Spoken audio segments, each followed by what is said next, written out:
Imagine a time when an entire nation was just brought to its knees, gripped by overwhelming debt, pervasive fear, and a complete economic collapse. Yeah. Banks shuttered by the thousands, fertile farmlands literally turned to dust, and millions faced unimaginable hunger, joblessness. It wasn't just a tough moment, it was a profound reckoning for America, really.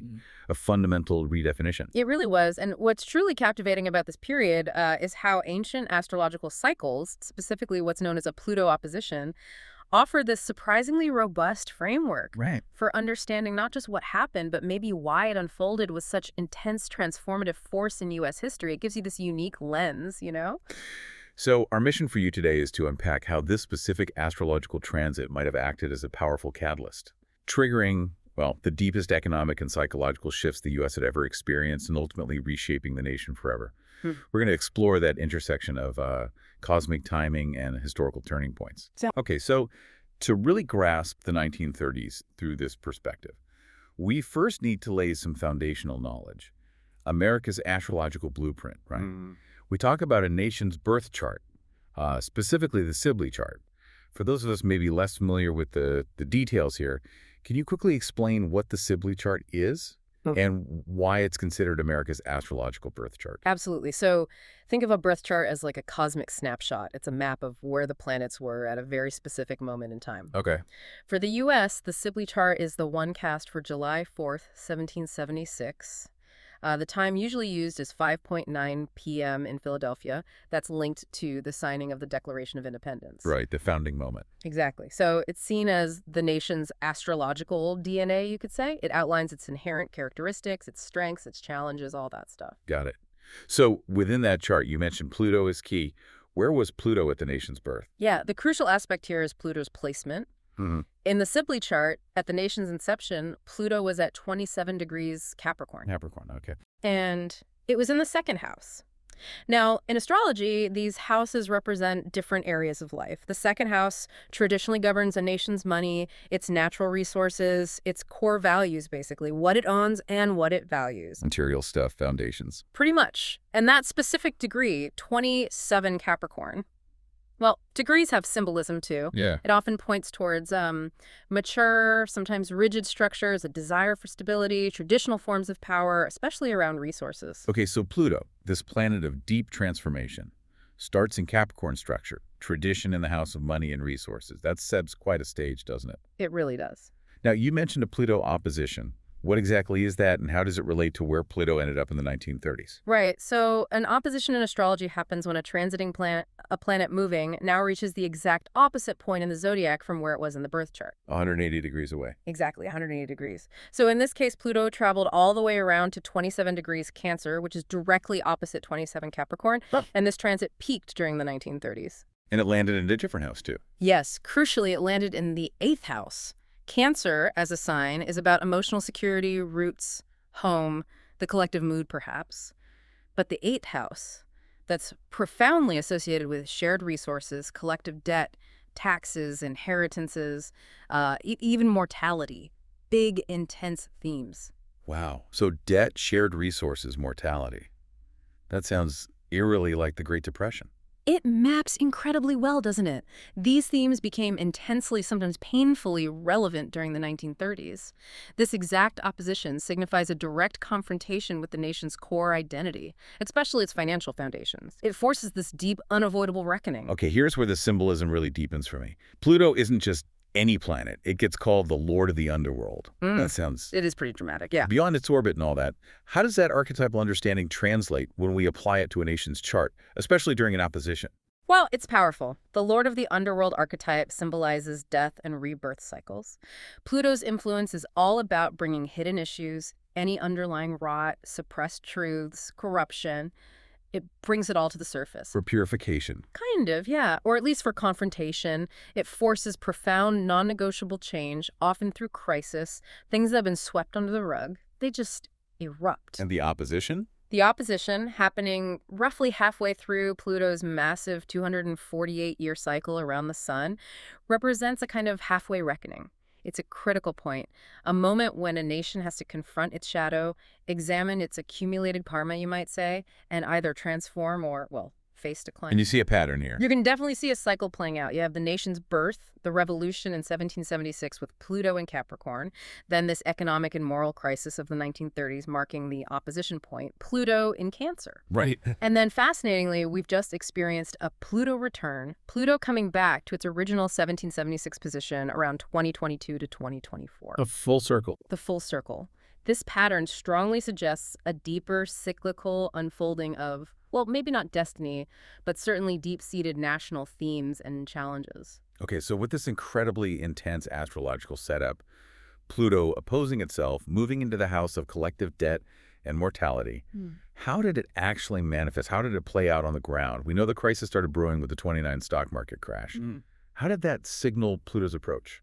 The 1929 crash was absolutely the opening salvo, a clear harbinger of Pluto's impending transit into that critical, transformative eighth house. The warning shot. You could say that. And then we saw the fallout.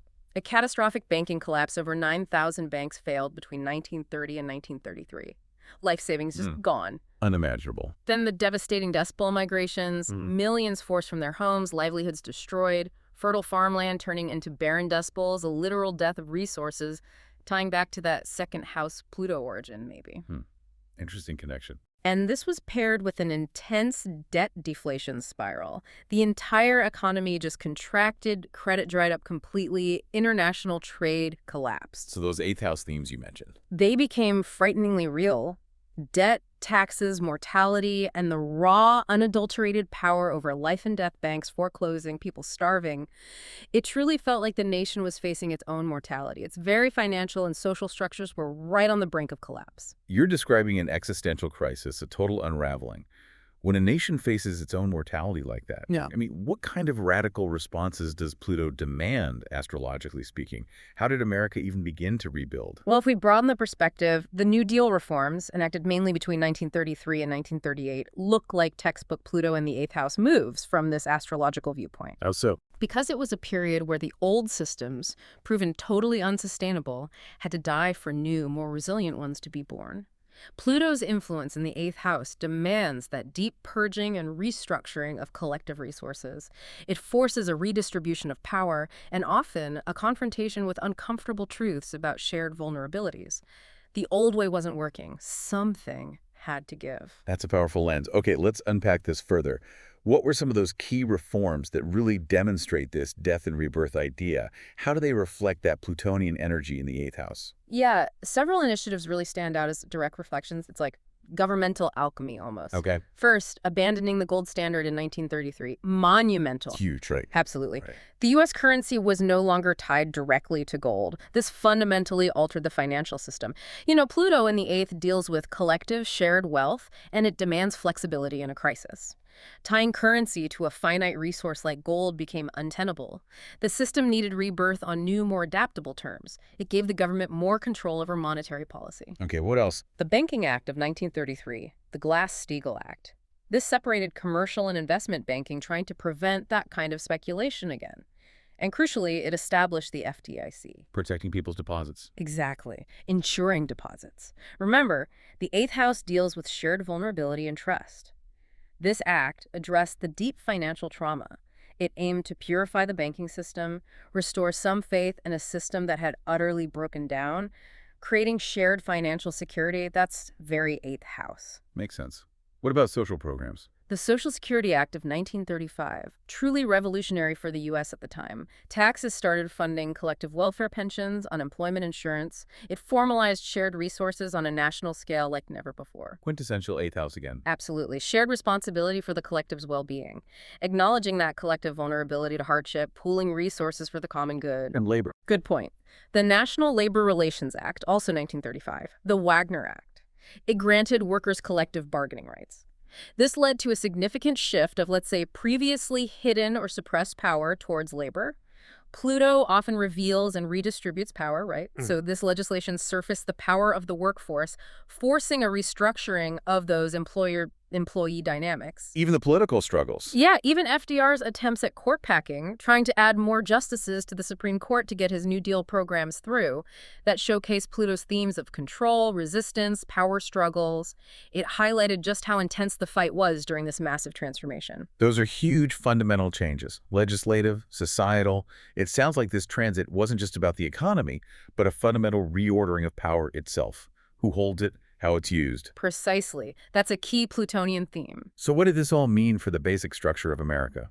Well, under Pluto's intense influence, that sort of individualistic, laissez-faire capitalism of the Roaring Twenties, it essentially died, or at least was radically transformed. Yeah. It gave way to a much more powerful, centralized regulatory state. A bigger government role. Much bigger. And this new, more robust government structure wasn't just able to survive the crisis, but it was also arguably necessary to lead the nation through the next global challenge, which was World War II, just around the corner. Right. So it was a fundamental redefinition of the relationship between government, the economy, and the individual citizen, moving towards a system with much greater collective responsibility and oversight, a very eighth house outcome, ultimately. It really paints a picture of a nation utterly transformed from the inside out, forced to confront its deepest fears, its financial mortality, and then rebuild from the ground up. Beyond the specific policies, what are the big archetypal themes that really define this Plutonian journey for America during that time? The archetypal themes that came through are strikingly clear, I think, and they've left an indelible mark. Well, first, there was a literal death and rebirth of capitalism as it had been known. The freewheeling markets of the 20s died, giving birth to the modern mixed economic order we largely recognize today with, regulations, safety nets. It was a forced evolution. Okay, death and rebirth of the system. What else? A major shift in power and hidden forces. That centralization of control within the federal government was huge. Agencies like the IRS and the newly formed SEC, the Securities and Exchange Commission. Watching Wall Street. Exactly. They gained substantial teeth, real authority. It brought previously hidden or unregulated financial dealings into the light. It revealed and fundamentally reallocated systemic power. And the third one. A visceral, collective understanding of debt and mortality. People realized in a very immediate, frightening way how money, debt, and their very survival were just inextricably intertwined. The stakes were incredibly high. That experience left a deep scar on the national psyche, fundamentally altering the collective relationship with financial security and risk. This journey through the 1930s really shows just how deeply a society can be reshaped when it's confronted with these overwhelming challenges.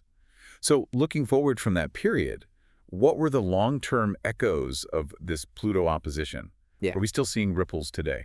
Absolutely. If you look at the longer arc of this cycle, well, the post-war boom of the 1950s could be seen as Pluto's rebirth phase, right?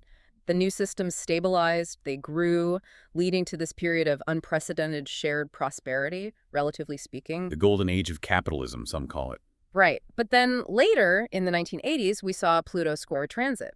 Now, in astrology, a square isn't an opposition, it's a 90-degree angle. It signifies tension, challenge, a sort of catalytic crisis that forces reevaluation, maybe a major turning point. Okay, so a different kind of pressure. Exactly. And that square coincided with a wave of deregulation, the rise of neoliberalism, which actively aimed to dismantle parts of that New Deal structure. It was almost like society reevaluating the post-Depression order, questioning the extent of federal power again. That's fascinating. A sort of pushback or course correction. Perhaps. And you mentioned the Pluto return happening right now, or just recently peaking. Given those parallels between the opposition and the return, what specific things are we seeing now between, say, 2022 and 2024 that echo how America navigated the crisis in the 1930s?